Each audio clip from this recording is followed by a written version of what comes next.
गुरु परंपरा को भगवान दत्त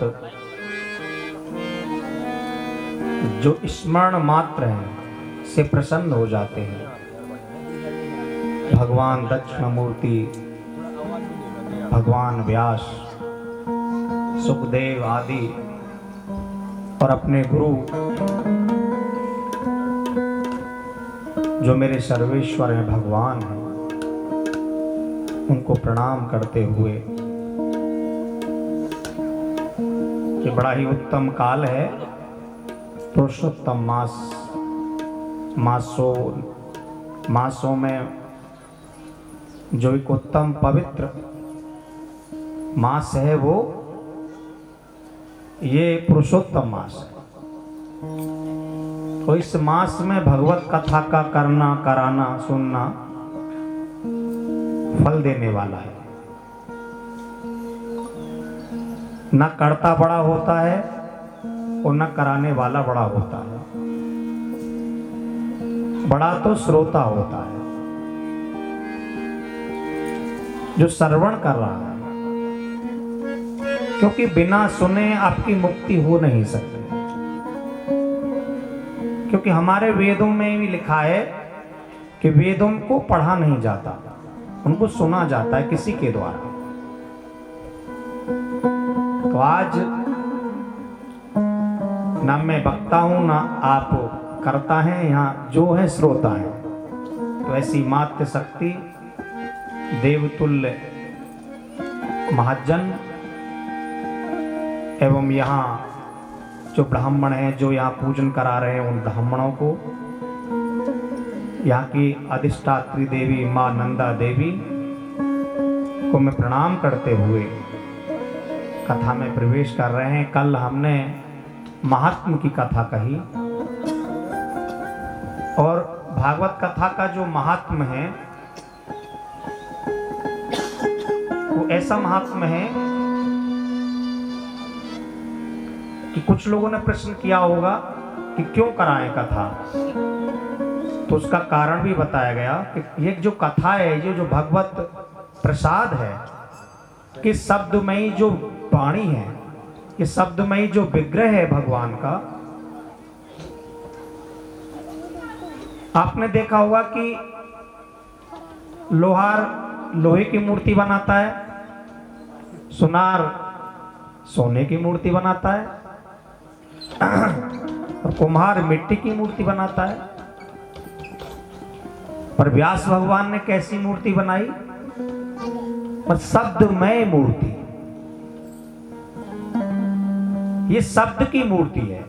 इसके वाचन से, इसके पठन से, इसके सुनने से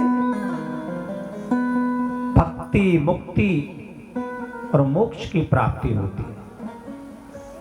और एक कलयुग में जितने पाप हैं, मनसा वाचा कर्मणा, हम मन से किसी से कुछ कह देते हैं, शास्त्र वक्ताओं ने तो यहां तक कहा है कि प्रतिदिन एक डायरी बनाइए, एक डायरी बनाइए और उसको शाम को लिखिए कि आज हम किस सज्जन पुरुष से मिले, क्या हमसे गलत कार्य हुआ, क्या हमसे त्रुटि हुई, उसकी एक सवरी बनाइए। और फिर आपको ये याद आएगा कि मैंने आज कौन सा गलत कर्म किया है, आज मुझसे त्रुटि हुई क्या है, तो आप तुरंत ही सुधार करेंगे। अब क्या है, हम गलत कर देते हैं, हमसे कोई त्रुटि हो जाती है, कोई गलती हो जाती है, तो गलती होना बड़ी बात नहीं है। कोई कहे जी गलती होना बड़ी बात है, ना ना, गलती होना बड़ी बात नहीं है। मनुष्य गलती का पुतला है जो अक्सर हो ही जाती है। क्योंकि गलती होना, बड़े बड़े ऋषि मुनि तपस्वी ज्ञानियों से गलती हो गई, पर गलती को मान लेना, गलती को स्वीकार कर लेने कि हाँ मुझसे गलती हुई है, उससे बड़ा कोई पुण्य नहीं है। तो ये इतना उत्तम काल है, पुरुषोत्तम काल, हमारे भैया मनमोहन जी ने ऐसे समय पे कथा कराई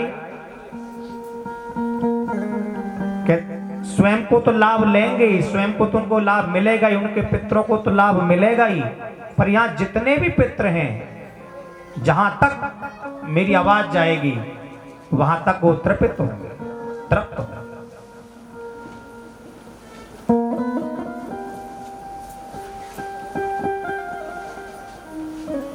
क्योंकि जीवन में हम क्या करके आए हैं या क्या करना चाहिए, इसका बड़ा विचार है, तो कर नहीं पाते। विचार बड़बड़े बनाते हैं कि ये करेंगे, हम ऐसा करेंगे, हम वैसा करेंगे, पर कुछ हो नहीं पाता है। समय ऐसे निकल जाता है जैसे मुट्ठी में से रेत निकल जाता है, ऐसे ही समय भी चला जाता है। तो जीवन को इस कठिन कलिकाल में मुक्त करने के लिए, इससे मुक्ति पाने के लिए, क्योंकि कठिन कलिकाल भी जंजाल है।